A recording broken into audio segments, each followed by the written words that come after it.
Hey, Marcus House with you here. Happy 2019. I am back here today playing Stock for the first time in a very long time actually. This is Stock 1.6 and I've created this beautiful little vessel which we have called the SSTno because it is not an SSTO from Kerbin. It is an SSTO though from Duna. We have loaded here 6 Kerbals. We have 2 pilots, 2 engineers and 2 scientists, which we have got loaded up here in the mobile processing lab. So this vessel can be a great exploration vessel because we also have 2 little tiny landers which can land on small bodies, and we're going to demonstrate all this because we have got a very special mission.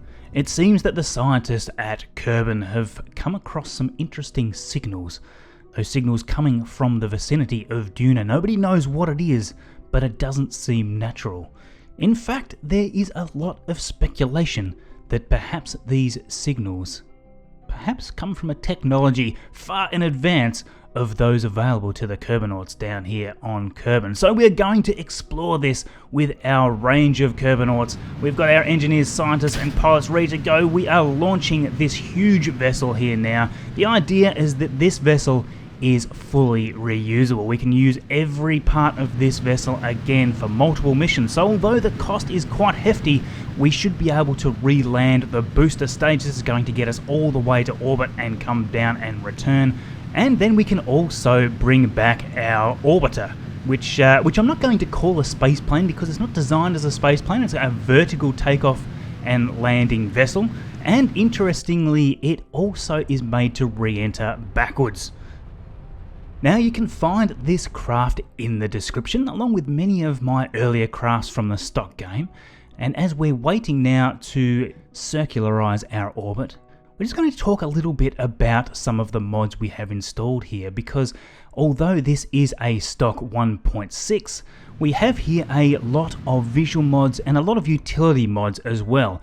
Now, officially a lot of these mods aren't technically supported for 1.6, but you can still run them, and if they work, that's all good. A lot of them just need to have their major versions updated. So just running through a few of the utility mods, I use better time warp so that we can time warp more quickly. I use camera tools so that we can get some great cinematic shots like this one right here, demonstrated beautifully. And actually, while we're watching this, I'll just comment on that darn decoupler. For some reason that decoupler kept coming off, I couldn't stop it, so it's 100% reusable with the exception of that decoupler.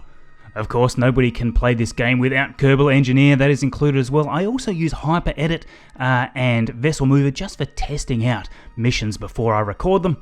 And then to determine the correct launch times, Transfer Window Planner along with the Precise Node mod is just a fantastic combination. Some of the visual mods include this wonderful one here, ReentryParticleEffect. I do love that just for the visuals of re-entry. We're obviously now here bringing our booster back to land. Hopefully successfully, we have deployed the 2 sets of chutes.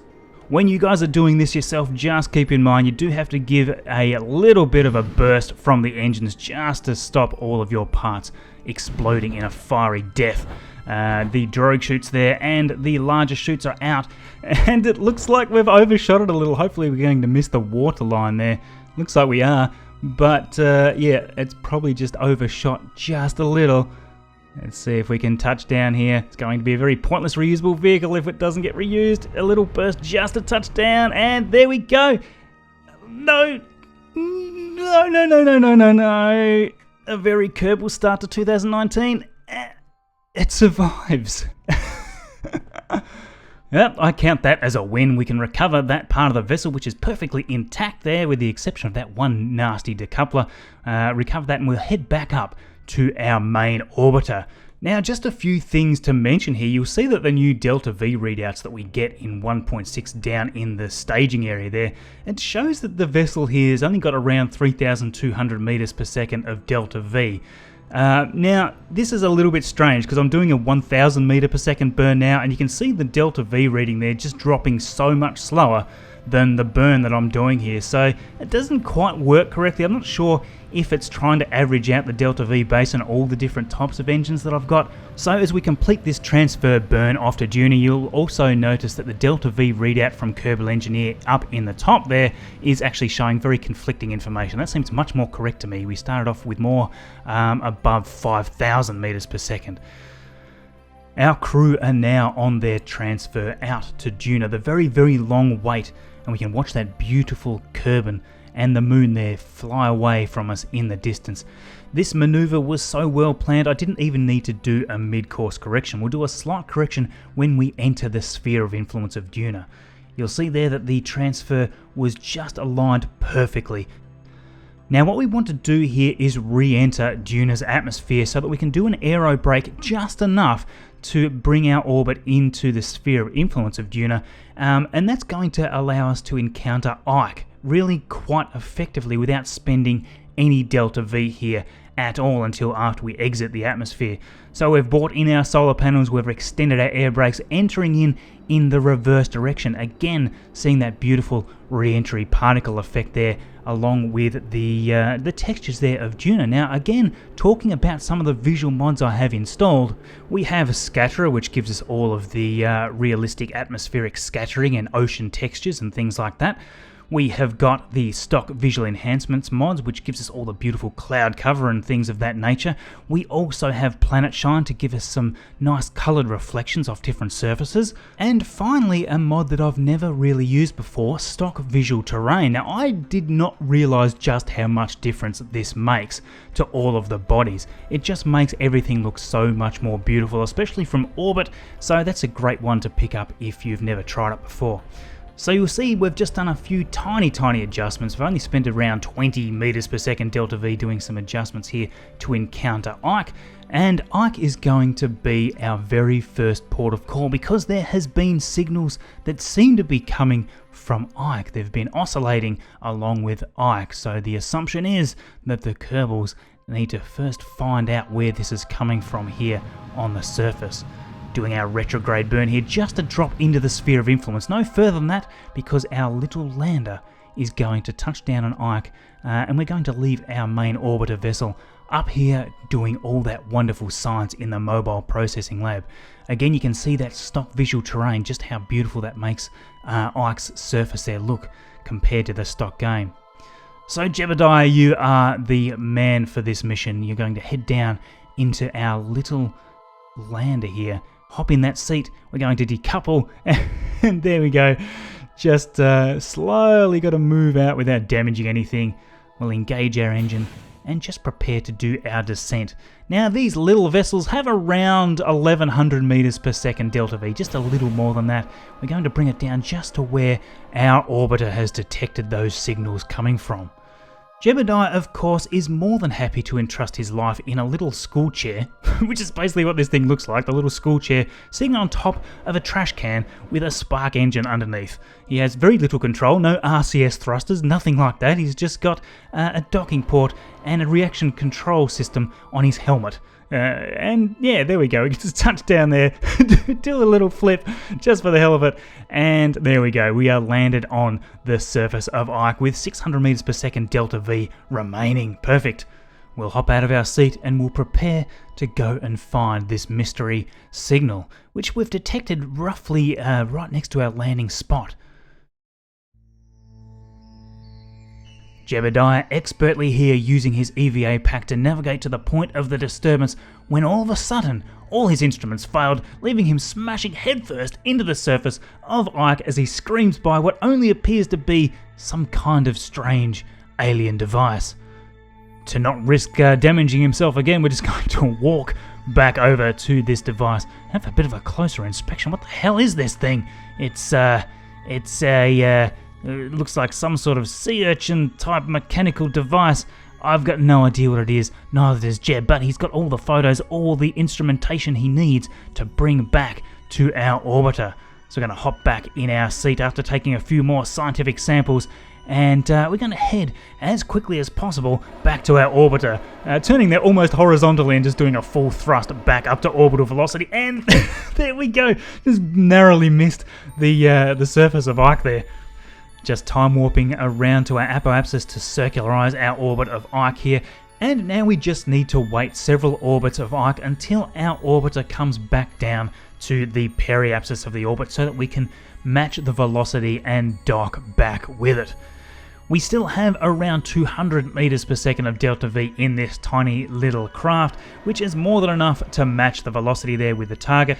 And we now come to one of the more trickier parts of this mission, actually docking without any sort of RCS thrusters. It involves a lot of very careful planning, thrusting forwards and just letting the docking clamps pull us in. Whoop, missed it that time, just a bit around, there we go, and there we go, docked. I made that look a lot simpler than what it actually was. I think I had about 5 passes at that before I did actually get there. Now, after a lot of research from the orbiter, it has been determined that the strange device on Ike is actually sending signals to a certain part of Duna. So we're now heading down to Duna again in reverse. We need to make sure that we wipe off all the velocity this time.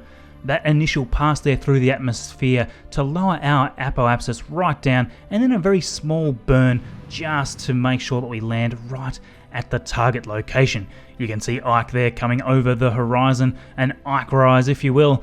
And yes, we're pulling out those drogue chutes, we pull out our main chutes. We still need to use our vector engines, which we've just switched on, to wipe off all of that remaining last bit of velocity. There we go. Our parachutes, of course, are helping us keep the velocity down, slowly but surely, because these landing legs don't have a lot of give in them. And there we go, touched down on the surface of Duna.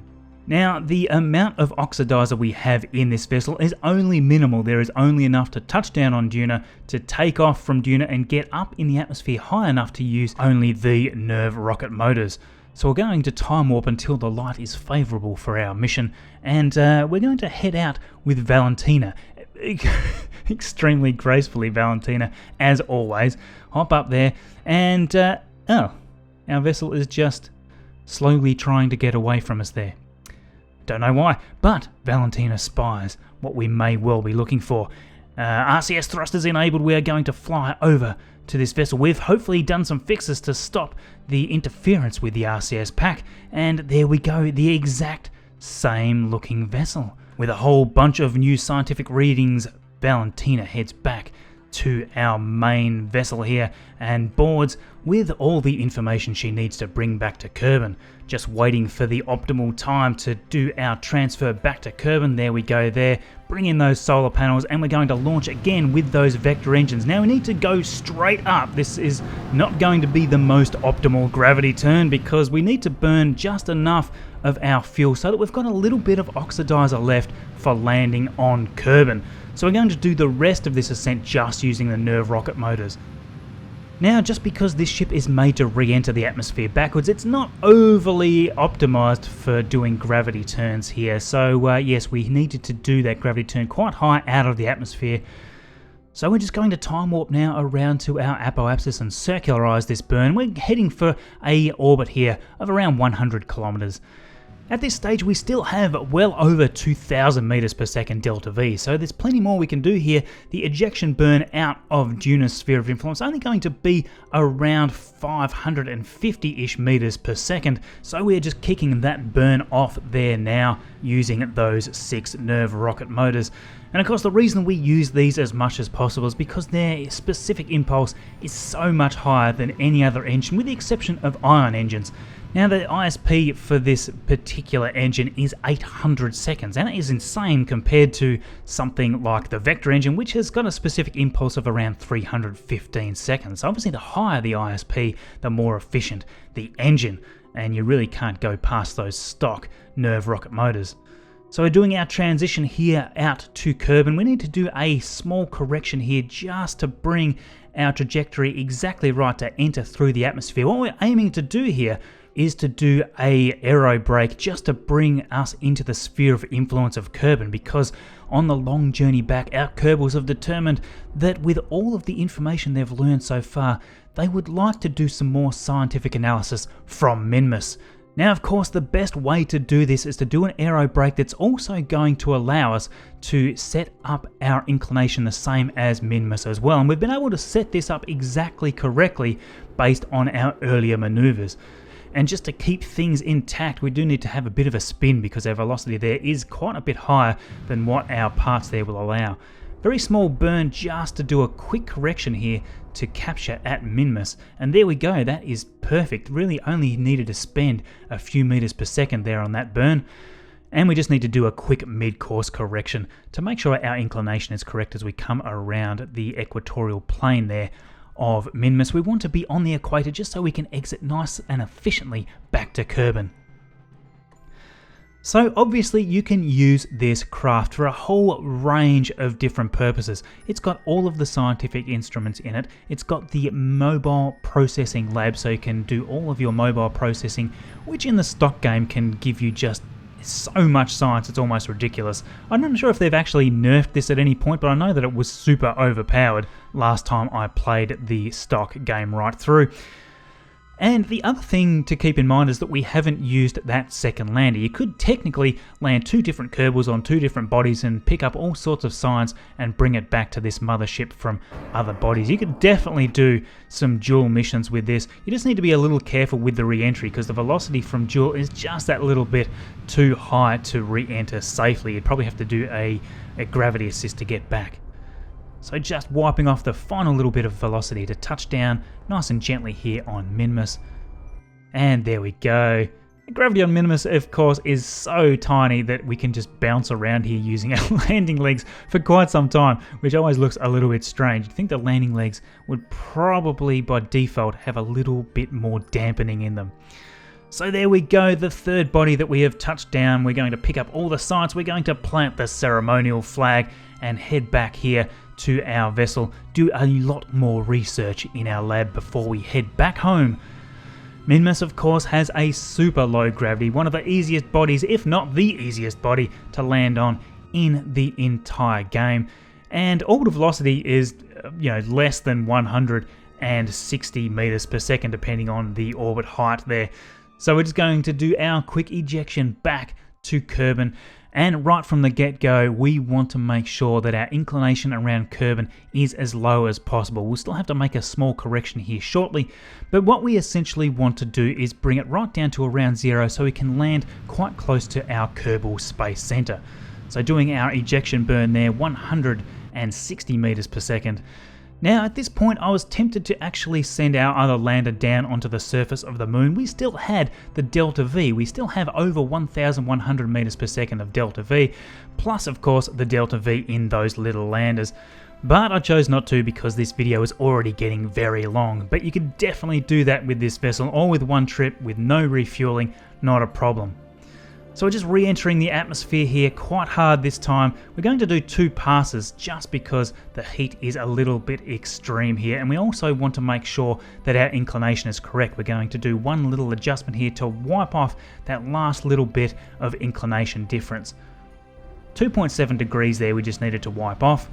And we can now come down for our final pass through the atmosphere. And it was at this point that I started panicking because I realized that our engineers had not repurposed our parachutes. They haven't repacked the parachutes. So in an emergency effort, Bill quickly got out. He quickly repacked the chutes on one side. He quickly came over to this side and repacked those 4 parachutes. And we're at 140 kilometers from the surface, dropping quickly. We need to quickly get back inside because we're going to burn up and we're going to lose Bill. And we safely there boarded just in time, with only around 70 seconds until we hit the atmosphere. So yes, a fun time there for Bill, who is going to be reprimanded once we get back to Kerbin for, of course, failing to pack the chutes at a more opportune time. I mean, he's had the entire transfer from Duna and from Minmus and all this time to repack the chutes, and he just thinks about it as we're going to die. So nice one, Bill. So again, a massive spin to try to keep all of our parts here from exploding. We can even keep our air brakes out for the majority of this trip through the atmosphere. That just helps to reduce our velocity in a more controlled fashion. We can actually pop those back out as we need to reduce a little more, and this does allow us to have a fair amount of control to come down right on target. As you can see, the air brakes are out there right now. We're going to obviously pop out those newly packed chutes from Bill. Let's hope he's packed them properly in the mad rush. So there we go, they came out well. We'll pop out the landing legs and the main chutes as well, coming down ready for our landing. And interestingly, on Kerbin, the whole vessel seems to go into this weird tailspin right now, which we can vaguely control, but until our main chutes actually deploy properly, we don't have a lot of control. I'm actually trying to bleed off a little more velocity, and I can tilt the vessel a little there just to point it back towards the Kerbal Space Center. So we do have a bit of control to do that. And we have enabled our vector engines. We have a little oxidizer remaining, more than enough to touch down. And there we go, touched down beautifully on the surface of Kerbin. Our scientific team now ready to process all that wonderful science and try to determine what those anomalies were on Duna and Ike. So I hope you enjoyed that video. Please do take a second, hit that like button. All of your support is just awesome. If you have any questions for me, whack them down in the comments below. Thank you as always for watching. Happy New Year, everybody. In the tile in the bottom left today, we have the Electron video from just a few weeks ago. Please do give it a watch if you're new to the channel. In the top right is my latest video, and in the bottom right, a video that YouTube has selected from my channel just for you by some sad little robot. Thank you for watching, and we'll see you all in the next video.